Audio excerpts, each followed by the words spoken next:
So glad y'all are here today. We're going to have a talk with my friend, Matt. We're going to talk through leadership development and benchmarks at your or bench depth at your church. And we're going to go ahead and get started. Matt, how are you today? Why don't you go ahead and introduce yourself real quick? I'm doing well. It's good to be here. Thanks for having me. I'm excited. I'm excited for our conversation. So awesome. Yeah. So you did a webinar, or excuse me, a podcast with our podcast team, Scott and Casey, a few weeks back. And so that was kind of part one of this conversation. yeah. And so this is kind of a natural second part to this conversation and maybe some action steps even. So in light of what's happening as far as resignations are concerned in the church as a whole, nationwide, kind of this is a great next step to that conversation and what we should be doing kind of as a result of that. So looking at our agenda, real quick, I won't take time to read through all of these, but this is essentially what we're going to cover. And really, truly, this is going to be more of a conversation between Matt and I. I am really here to just learn from him, his expertise. If you want to go ahead real quick, Matt, and touch on chemistry and chemistry staffing and what you do there and how you serve ministries and churches. Yeah. So I co-founded a company called Chemistry Staffing. We work with churches, try to help them find pastors that are going to be there for the long term. You know, we launched this because we were angry. I mean, if we're going to be honest about it, you know, we were tired of people coming in, sticking around for 3.5 years and then moving on. And so we started to work with churches, help them find somebody that's going to be in place long term. Now, so much of the work that we do is based on developing healthy pipelines within your church, helping your church figure out, what is their leadership culture? How do you have a healthy culture in your church and all that kind of stuff? And so that's why I'm excited to be here and have this conversation with you, Jessica. Yeah, awesome. Perfect. That's super helpful to get some context on that. So here, let's go ahead and go to our first topic of conversation. So what are some ways that you can identify key areas of development at your church or ministry? Because that's kind of the baseline, right? So moving away from leadership or developing leaders under you as you're preparing to kind of maybe move on, succession wise, if you are leading a church and you are at that point where either you feel called to go somewhere else or you just aren't wanting to lead anymore, right? How can you set up your church for success during those massive transitions? Sometimes they're huge, sometimes they're small. But yeah, so here are just some overview bullet points. But Matt, just tell us really just. So in light of everything that's going on, right? Because it is, and everybody's so tired of us talking about COVID, and everybody's so tired of us talking about the big changes and all that kind of stuff. Sorry, but we're going to talk about the big changes and everything that's just that have happened, right? COVID's done a lot to expose and to amplify things and accelerate things. And so when I start to talk about, what's going on in your church leadership development wise, I'm encouraging people to rethink how we've done it. Okay. Mm-hmm. So it's that whole idea of we either evolve or we die. And sometimes, sometimes evolution is a bad thing to bring up in a church thing, but we'll hope that people kind of bear with us on this one. I look at this and I'm encouraging churches to do three things. Okay. We need to rethink our process. We need to rethink our goals, and we need to rethink what we're asking of people. Okay. When I talk about this, I say we need to rethink our processes when it comes to leadership development, because so much of the traditional avenues of leadership development, they've dried up over the last 5 years. Okay. So we're watching as seminaries are closing their doors. Bible colleges are shuttering their ministry departments because they don't drive enough revenue, right? We've got a lot of schools that are closing. You've heard about Gordon Conwell and Trinity International University, and a lot of stuff is just going straight online and all that kind of stuff. Which in some ways the online piece makes it more accessible. but it also, I want to be careful here so I don't offend everybody, but there's a piece of learning shoulder to shoulder that you don't get when you go strictly online. And so we need to kind of rethink how we're developing people. We're also watching, the traditional residencies are struggling to find people. And even the people that are graduating seminary wise, they're struggling to want to go into ministry. And so what we've been saying for a while is that we need to kind of rethink our process for leadership development and start to rethink what is our goal in ministry. Okay. Right. And so this is where I tend to talk about, Sid Gilman or Vince Lombardi. Okay. And so most people have an idea of who Vince Lombardi is. He was a famous football coach for the abomination of a football team in Washington, D.C. He also did something for some team in Green Bay as well. But they went and named a trophy after him. And because he was a phenomenal coach, right? He was a guy who got teams in the Super Bowl and all that kind of stuff, won a lot of games. What we don't think about when we think about Vince Lombardi is his coaching tree. Okay, we don't think about the number of coaches that descended from him, because there's not many. There's maybe eight head coaches that come off of his coaching tree. Okay, if the coaching tree is the guys that he had. So he had a few Super Bowl wins and he had maybe 8 coaches. Then you got this dude named Sid Gilman, who, frankly, if I didn't look him up on Wikipedia, I'd have no idea who he is. Yeah, I don't know who that is. Yeah, you don't either. But he's got 42 head coaches throughout the NFL that roll up under him, and 29 Super Bowl wins. Okay. Wow. He never won a Super Bowl. He was a mediocre coach. He actually finished up, the end of his time was a quarterbacks coach on an NFL team. And I think he was just kind of cruising in retirement for that. But what we need to start thinking through is, what does our ministry tree look like? There was a day when we used to do altar calls, and then we would do like a ministry altar call, right? And challenge people to step into ministry, those types of things. And I think we've gotten away from that. And I think we need to start to rethink, our goal should be, we should have amazing services. People should be coming to Jesus on, through the ministry that we do week in and week out. But we also need to be thinking, who are we raising up and who are we releasing into the world and encouraging into ministry through our ministries, and start being a little bit more internal as opposed to relying so much on the traditional processes, that are external. And so kind of want to go after that Sid Gilman route. Who are we developing? Who are we unleashing? Who are we sending on to their next church to do amazing ministry? That's so good. That is so good. And based on what I do know, I don't think that that's the norm at all. I mean, I think that I'm pretty sure that's what you're saying. That's why we need to rethink this entire thing. But that should be the goal at every organization, right? Totally. Whether you're a ministry, a church, that's awesome. I love that. Yeah. And it's not the norm, but I think it can be. And I think it should be. And I think all it takes is a little bit of refocusing, right?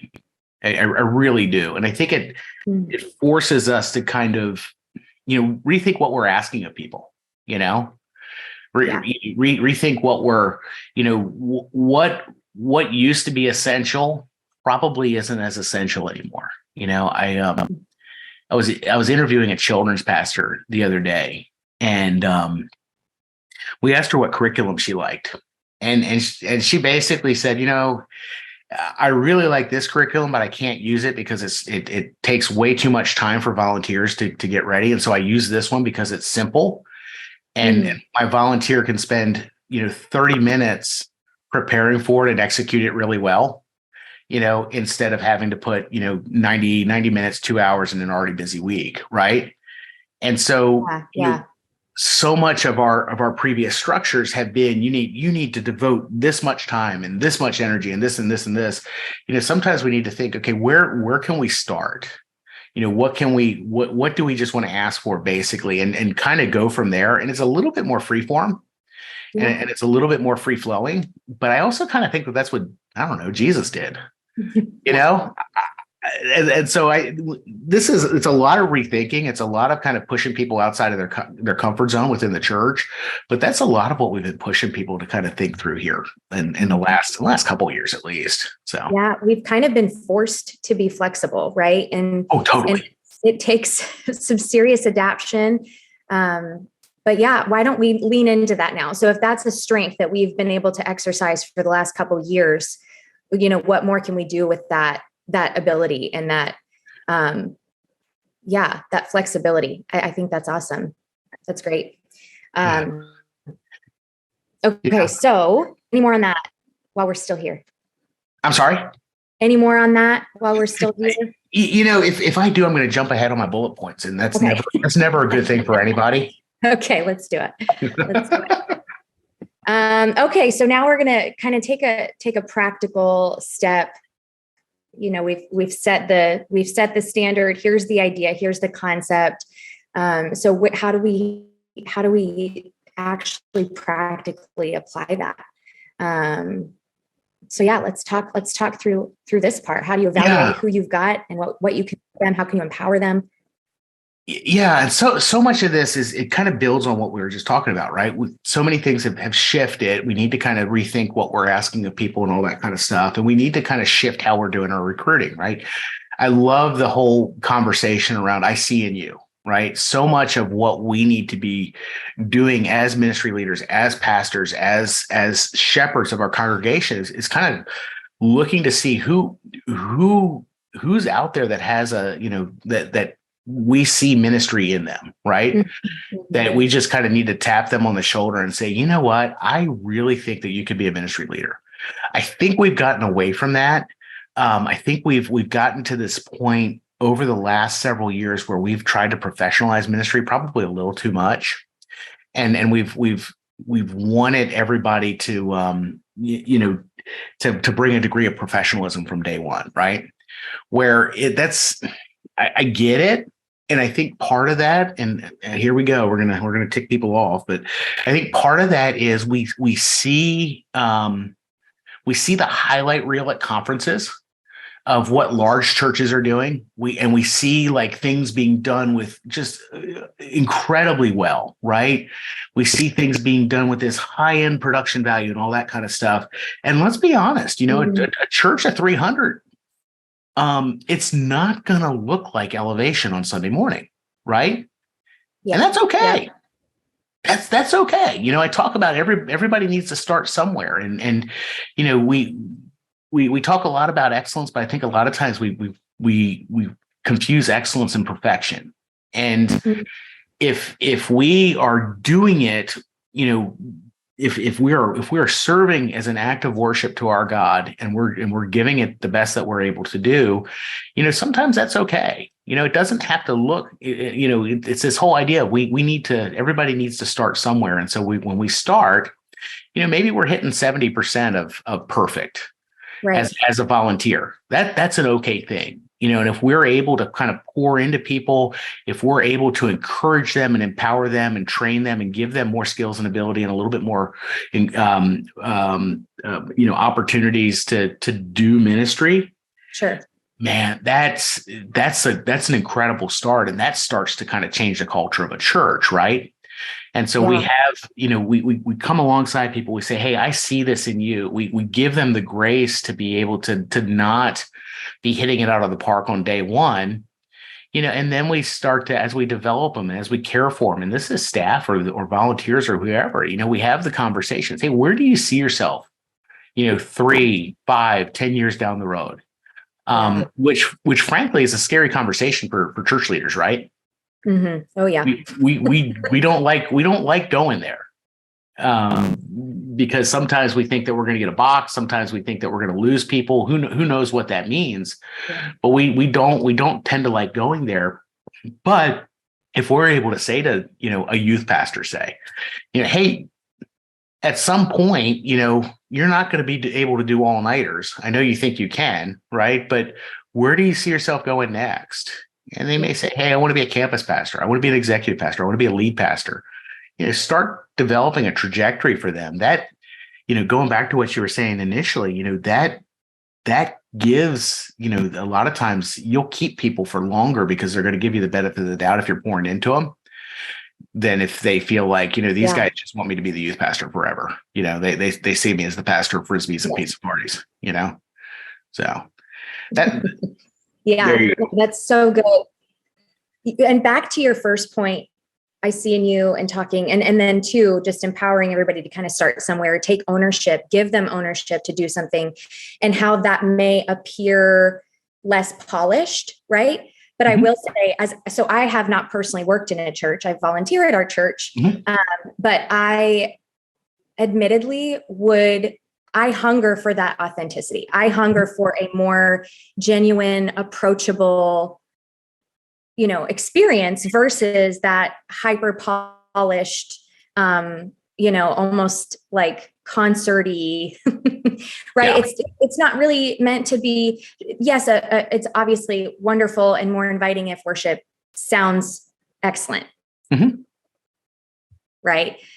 It's not as distracting, maybe, but it's also sometimes not as approachable, and that's not the point. So I'm with you 100% on that. And as a volunteer at our church, we do have quite a bit of ownership, but there is also an appreciation for boundaries, and especially like my husband and I serve with children's church, and so there is a level of professionalism and care that is required for different areas of ministry. But as far as the curriculum is concerned, it's fairly simple, intentionally, right? And that's great. And then there is opportunity there to take a little bit of ownership. So I think that's fantastic.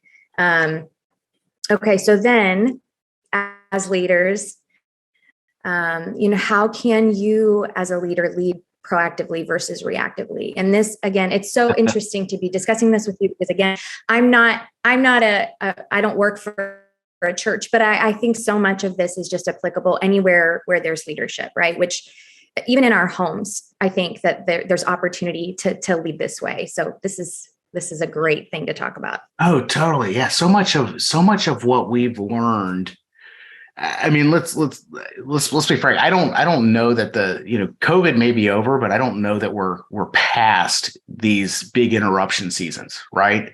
My hunch is that we're probably a couple years out from something similar to this, which I just lost everybody by saying that, because it's like, oh dear, I'm still in therapy for the first go round. But I think we have gotten so sick of hearing the word pivot. But I think we need to be, I think this needs to kind of drive some of our thinking as far as how we go ministry wise, right? And what we're doing and how we're doing it and all those types of things. And so, one of the things that we've been talking to our churches about is, instead of going for generalists for specialists that do one job on your church staff, we need to be what we call padding your team. You go to seminary, you have to do everything in an acronym. And so what we're saying is when you're hiring somebody, you're looking for somebody who's pastoral, right? You're looking for somebody who is honestly agile and is able to kind of discern what's going on and be able to make shifts and that kind of thing. Need to find somebody who's development minded, right? I think, and where I see churches going is more of their staff are going to be more generalist, as opposed to hiring a full-time pastor of graphic design, or that kind of thing, right? And so we're pushing people to kind of think more broadly, have people that can develop teams, recruit teams, unleash teams to go do stuff, and kind of multiply their impact, right? And so that's what we're pushing. Kind of think lighter, think a little bit more nimble, think a little bit more scrappy, and a little bit more agile as you build your teams out. But also, so much of this revolves around being able to have honest conversations. Yep.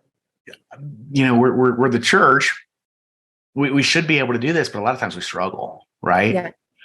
And so, we can't make shifts. We can't make hard changes if we're not willing to be truthful with one another. If we're not willing to be able to say, hey, look, change is coming. The handbell choir, I know we love it. And I know somebody got saved through it in 1973. and I know that they do beautiful stuff. And Martha is just a godly woman, bless her heart. But, it really isn't doing what we need it to do. And maybe we need to slowly pull the plug on it, right? We need to be able to have those conversations now, especially. And we need to have leaders that are fearless, that can have that conversation and come alongside people and help them, do that, and regularly kind of get into a rhythm of saying, start, stop. What do we start? What do we stop? What do we continue? Yeah. As we look towards the future, we put together a guide, and I think you're going to share a link later, just to help churches think through restructuring and reprogramming and those types of things, and just some questions that a lot of times churches hate to ask. Sure. Like what's working, what's not working, what are we missing, what are we not sure why we even bother doing? Yes.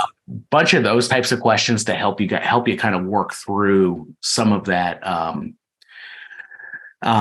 Some of those questions to kind of be evaluate ministry, that kind of stuff. So would you say, in your professional opinion, that it's easier to have these conversations if the relational equity is there with your team, and if your general culture cultivates those honest conversations? It doesn't, you can't just wake up one day and say, we're going to start having hard conversations. I guess you could, in theory, at some point you do have to start, but I think if the relational equity is there, right, and that's your overall culture, is like, hey, everyone's ideas are valid. Bring them to the table, but also, know that we may not be able to do everybody's idea because it may not work, or we can try it for a season. And when it doesn't work anymore, please, know that we'll try a different idea of yours. That idea is not going to stick around forever. So, totally. I mean, if you want to start that out of the blue, give me a call. I want to be there for that staff meeting. I'll bring the popcorn. It'll be great. Yeah. But it is one of those things where, this, as much as every youth pastor thinks that they can change their culture, I mean, this rises and falls at the top, right? This has got to come from a pastor who's like, I can't be the smartest person in the room. Right? Yeah. I need people that are speaking into me, and have developed people to that point. So much of this whole, and I think a lot of this goes back to that development mindset that we talked about. It's, are we raising people up intentionally? And if we're raising people up intentionally, then we need to allow them the reps to be able to speak into decisions and have the ability to be honest and give honest feedback both ways. But a lot of that comes from senior leadership, and it's got to be kind of pushed out. There's phenomenal book that kind of touches on this. David Marquet wrote a book called Turn the Ship Around, right? And it's I'm convinced that it is the best book on church revitalization that's out there, but it has nothing to do with churches. It's talking about a Navy submarine. Okay. Okay. And it talks about how he, as a sub-captain, implemented a culture on the worst performing boat in the Navy that empowered people around him and gave them the permission to question him as the captain. Right. And you think of a Navy submarine captain, like you see those movies, Hunt for Red October, and everybody's like, yes, sir, I'll do, whatever you say, we'll drive into the wall if you tell us to do that.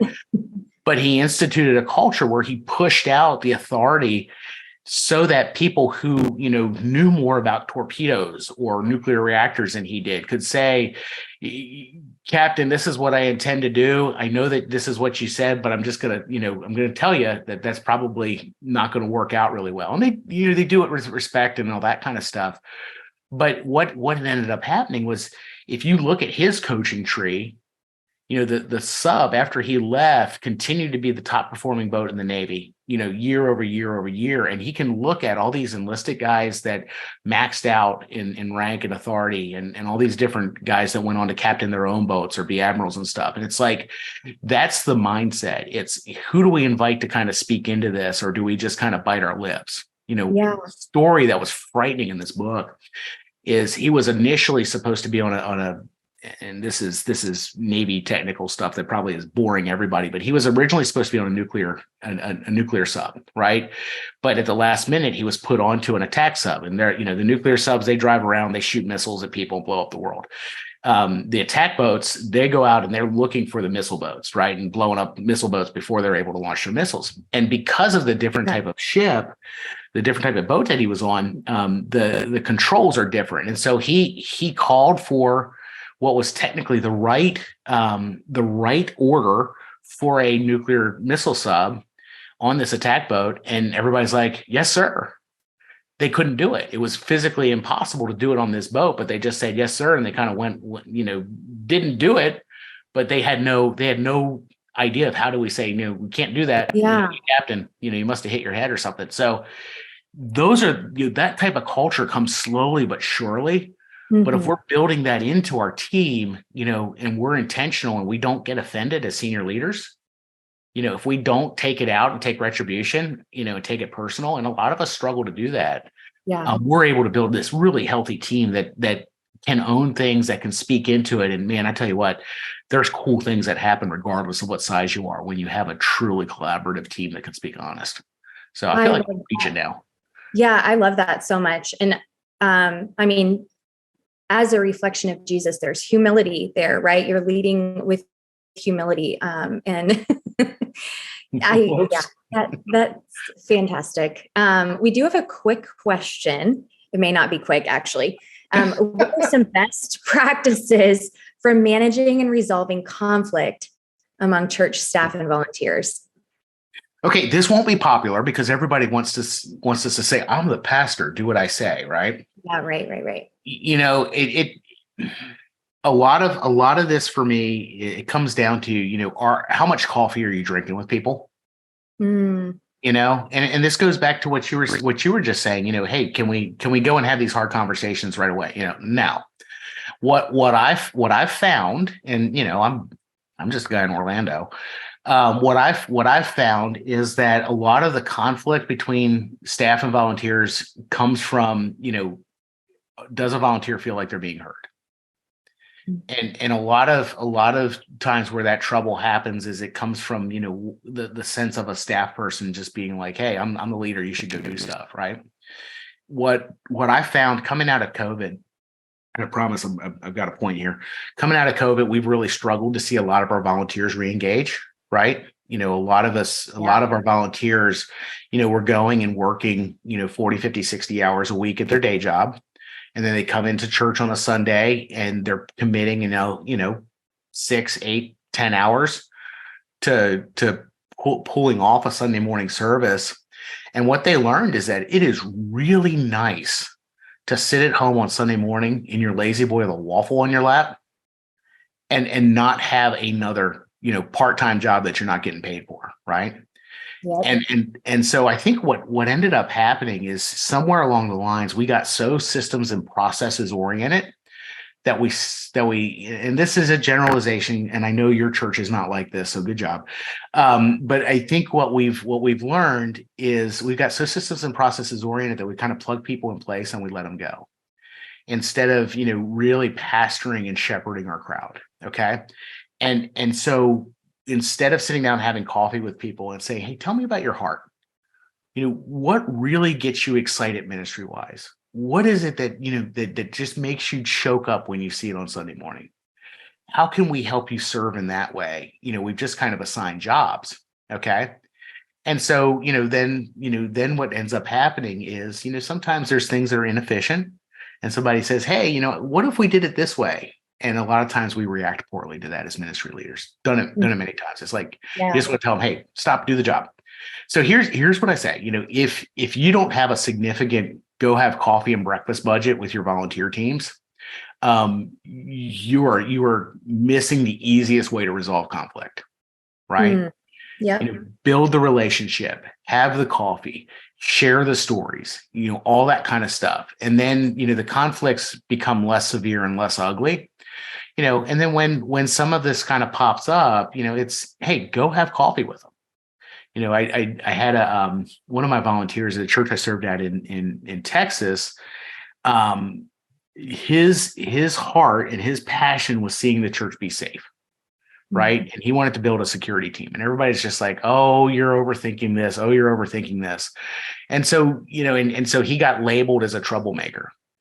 I tell you what, he became one of our best volunteers because we had coffee with him. Tell us your heart. Why is this so important to you? Where can we start? How can we support you to build this out? And we were able to tell him no after, we were able to say, look, we're not going to have a tactical assault shotgun, in the volunteer room on Sunday morning. Right. We know you think that's important. We're not going to do that, but this is what we will do. Is that okay? They say, oh yeah, that's great. And so it's relationship, it's block and tackle ministry, is go be pastoral with people. That's it. That's like a 15-minute answer that should have taken 30 seconds, but that's great. That's so good. And what I just keep hearing is pour into your people, know your leaders, build relationship, build equity so that you can identify, pastor their weaknesses, right? And empower them to continue to move forward in your ministry. Totally. Yeah, I love it. It's so good. So good. Okay. So we've kind of talked about where we came from, right? Ministry-wise, nationwide. So what are your thoughts on where we're going, Matt? Okay. So here I get to be the Grim Reaper, I guess. Here's what I'm seeing. Okay. There's one thing that is keeping me up at night right now is how the American church deals with succession.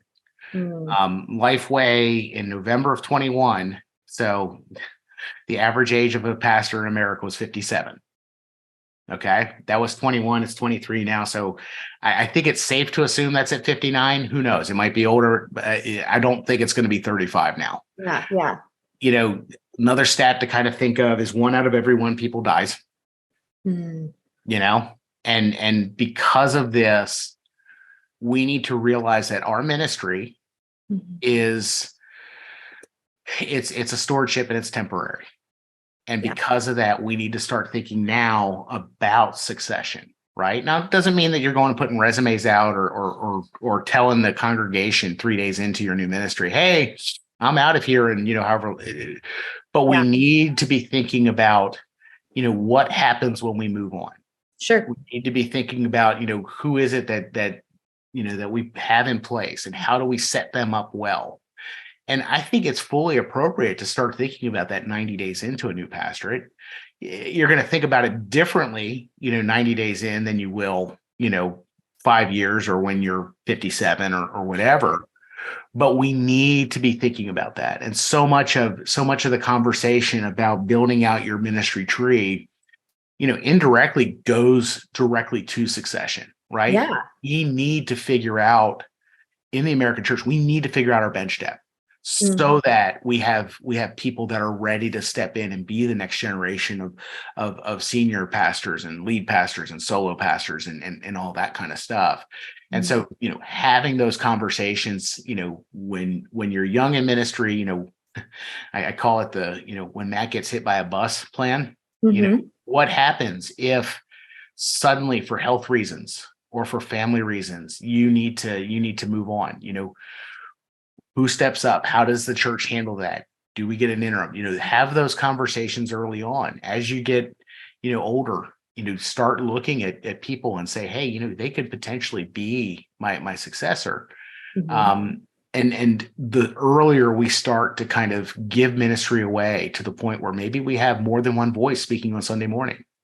Maybe we don't preach 40 times a year. Maybe we preach 36 or 30 and let other voices, have the opportunity to get development reps, but also have your congregation understand that your voice isn't the only one, and it's not the right one. It's just one of a plurality of voices that speak into their spiritual development. So that keeps succession keeps me up at night for our churches, because that's probably where 90% of my work is right now, is working with churches that are seeing one long-term or a founding pastor transition out and bringing on the next guy. Do you think that that's always been an issue, or do you think that just people have been literally just kind of trying to survive for the last 2 years in ministry and maybe didn't have bandwidth to even consider that. Yeah. We've done poorly at this historically. Okay. The old line was, yesterday's cathedrals are, are never filled up with tomorrow's people, or something along those lines. But, you can look and you can see, I mean, there's a reason why seminary professors tell their students, hey, don't be the guy that follows the long-term guy. That just ends poorly. Don't be the guy that follows the founder. And so much of that is because we've just not done it well. Yeah. And so much of that is why, the average stay for pastors right now is about 3 or 3.5 years, is because we traditionally haven't done it well. Now, what COVID has done is not, I mean, that really hasn't changed how we approach succession. What it's done, though, is it's accelerated succession in a lot of churches, right? Yeah. There's pastors that are coming out of, 3 years of being wrong in every decision they made, just saying, hey, I can't do this for the good of my family, for the good of my health, and frankly, for the good of the church. I need to move on. And so we've seen, an acceleration in that, guys that had there been no COVID probably would have been in place for another 5-10 years, that are just saying, I'm out now. And so that's where it's really crucial to think well about how we do some of the transition. So we almost could have done this presentation backwards, right? And started here, talked about, the other two kind of two topics, lead perfectly into if this is the problem, here's how you can kind of prepare yourself for that. Totally. Yeah. Oh, totally. That's the biggest challenge the church is facing right now is on both ends of the pastoral timeline, right? The succession piece is huge, but our bench depth is a struggle too, and so we need to be developing our bench depth so that, succession ends up being a little bit easier. It's never going to be easy, but a little bit easier. Yeah. We do have a couple more questions, but I think too, hearing you talk about, allowing other voices to kind of speak from the pulpit and represent the church. I think that just my brain's kind of going in a different place, but with the celebrity pastor culture that I feel like has become prominent. And then too, watching pastors unfortunately fall, right? Because of whatever it is that has completely destroyed their reputation, decisions that they've made or whatever. I think that's another super critical reason why you should not be the only person representing your church or your ministry. That's dangerous. I think that's dangerous in light of your sheep that you're shepherding, right? But then too, it can be such a poor reflection of Christ. And and boy, that's in some ways, I wouldn't want that. I wouldn't want that large of a responsibility. And to your point, that's why so many pastors are saying, I'm burned out. Like I literally cannot handle this pressure anymore. Okay. So my thoughts aside, we do have a question. How can we effectively balance our own workload and responsibilities with the need to train and develop volunteers? Yeah.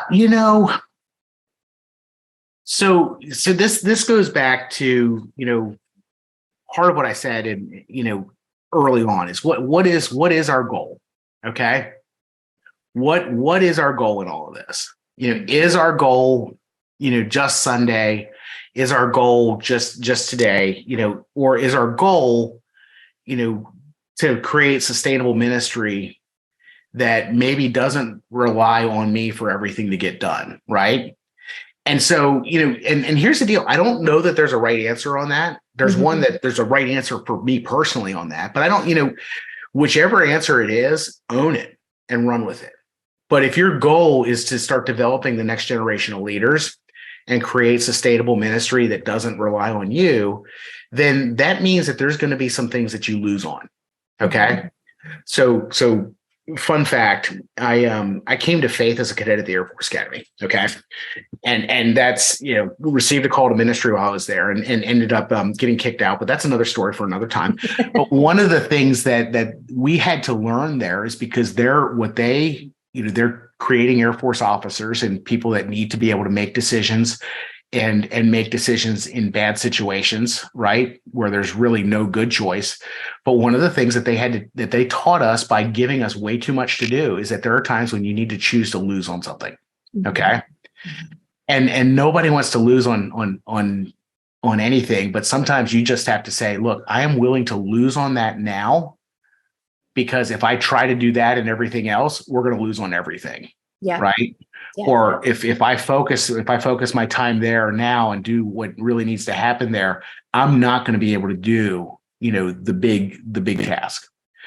And so really it's one of those questions of, and you need to kind of help leadership, help your board understand, this is my big work right now. Yeah. This is what we are focused on as a church.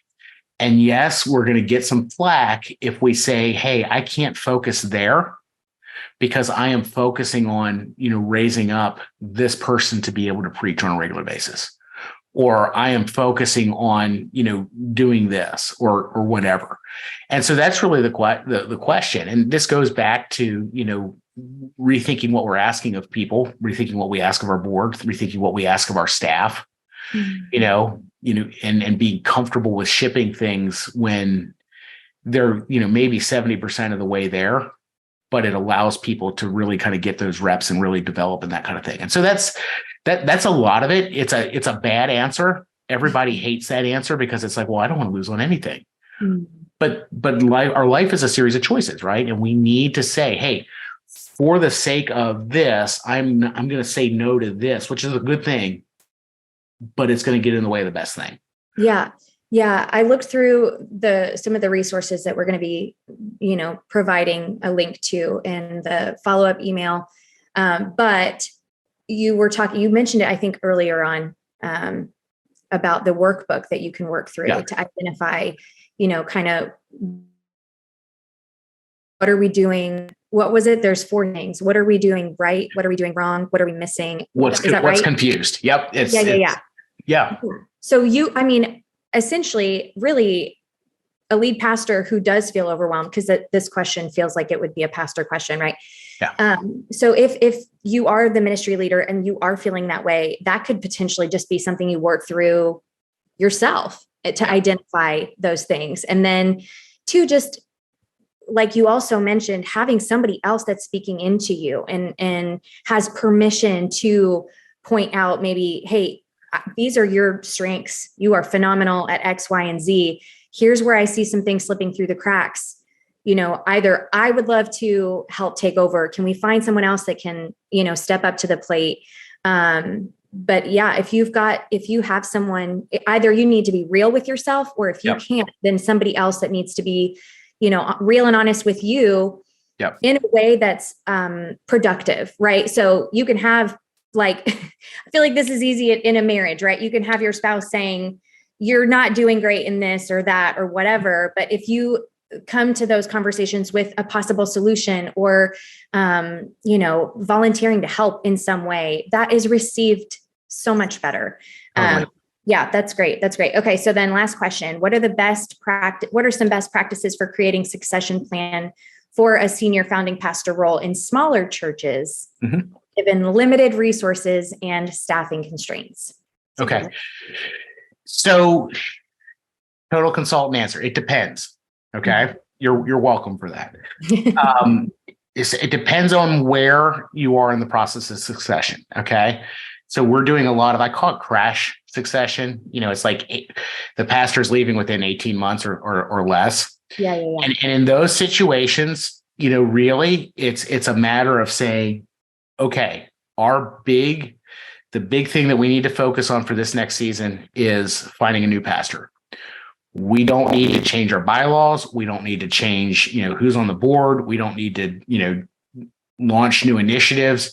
Our goal needs to be an orderly transition here, and making sure that things are ready to go and set and stuff like that. And so that's in those roles. And so a lot of it is, okay, we need to develop a communication plan. We need to know how we're telling people We need to know, be able to communicate what the process is, and we need to walk with people through the mourning process. And Yes. so a lot of times what pastors don't realize is, you may be the only pastor that somebody knows, and they will grieve you almost like they're grieving a death.